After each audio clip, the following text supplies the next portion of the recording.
Hey guys, it's me, the Witch of the Wilderness, and I'm super stoked to be doing a new video in my Witchcraft and Wicca series, and this one is all about Hecate. So that's what this video is. So Hecate was the chief goddess presiding over magic and spells. However, she witnessed the abduction of Demeter's daughter Persephone to the underworld, and torch in hand, she assisted the search for her. Thus, pillars are called Hecate, and they stand at the crossroads and doorways, perhaps to keep away evil spirits. So Hecate was represented as single-formed, clad in a long robe, holding burning torches, and in later representations she was triple-formed, which is 3 bodies standing back to back, and this was probably so that she could look in all directions at once from the crossroads. She was accompanied by packs of barking dogs in various depictions as well. It can be spelt with a K or a C, but it's still Hecate, and she is the goddess of magic, witchcraft, the night, moon, ghosts, and also necromancy. So she was the only child of the Titanes Perses and Asteria, from whom she received her power over heaven, earth and sea. Hecate is the Greek goddess of the 3 paths, guardian of the household, protector of everything that is newly born, and the goddess of witchcraft. She is also known as the keeper of keys and the Dark Mother. So Hecate is a complex deity to work with, but I'm going to try and explain some ways in which you might feel her calling to you, and also how you can connect with her in your craft. So a favourite amongst Wiccans and witches and pagans, Hecate is an ancient Greek liminal spirit who guards the thresholds between the human spirit world, and she's found at the crossroads, at the doorways of homes, and also at the gates of the cemeteries. So while she is mainly portrayed as a chthonic deity who presides over death and also the dead, many forget that Hecate is also the goddess of childbirth and life.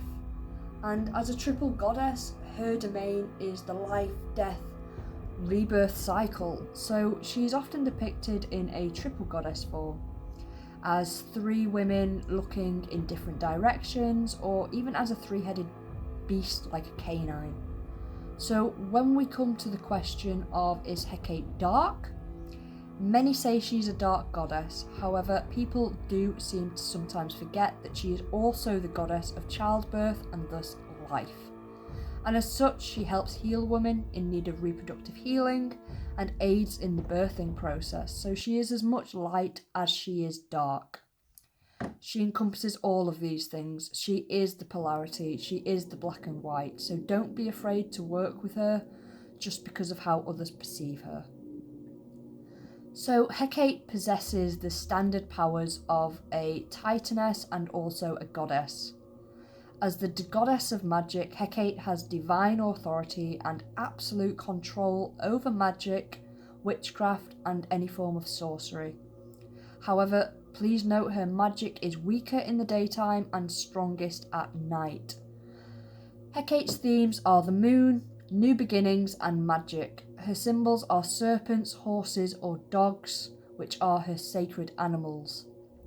Light, especially from a torch or a fire, myrrh, silver, and her stone is moonstone. So Hecate rules the moon and opportunities, and you can always place her symbols on your altar as a dedication to her. Because Hecate is queen of the witches, she adores to have her own altar space in a witch's home. So things you can add to your altar is a representation of her, like a statue, a key, a cauldron, a knife, a broom, dog figurines, decor with stars and moons, anything with the colours black or red. However, cleanse and consecrate the space and all the tools in Hecate's name. In addition to keeping a dedicated altar space for her, giving offerings is yet another great way to work with her. Nearly every deity we work with in our pagan, Wiccan or witchcraft practice requires some energy exchange via offerings, and Hecate is no different. pomegranates, lavender, dishes with garlic, dates, palms, eggs, honey, breads, and any sweets that are crescent shaped, candle flame, and also incense sticks are all perfect offerings for Hecate. And if you leave moon water in a goblet on your altar, then that's also a suitable offering to her. So another traditional way to honour the goddess of life and death is to hold a dinner party or a feast for her. So in ancient times, Hecate's priestesses held large parties in her name. They made her favourite foods of lavender, honey, eggs and garlic in all of the dishes, and red wine and mead are traditional. However, you should set a place at the table for your goddess or set a plate at her altar. Celebrate Hecate with a feast on her sacred days, which are August the 13th or November the 30th, depending on exactly where you are in the world. So Hecate is also strongly linked to the dark moon phase in the lunar cycle that we observe every month. And this is why the most powerful time to invoke Hecate in a ritual is during a dark moon. Healing, banishing and cleansing rituals in Hecate's name during a dark moon are especially potent, as well as divination, particularly if you attempt to speak with Hecate, is amplified during the dark moon. So that may be something else that you could do to work with her. Hecate often reaches out to people in dreams, but she will rarely explain who she is. The dream may have a heavy fixation on her symbols, or perhaps in your everyday life you are noticing some of her symbols, such as crescent moons, keys and dogs, more frequently than you ever have done before. And these may be signs that Hecate is trying to work with you. So there we go. That's a video all about Hecate and how you can work with her and how you may know if she's calling out to you.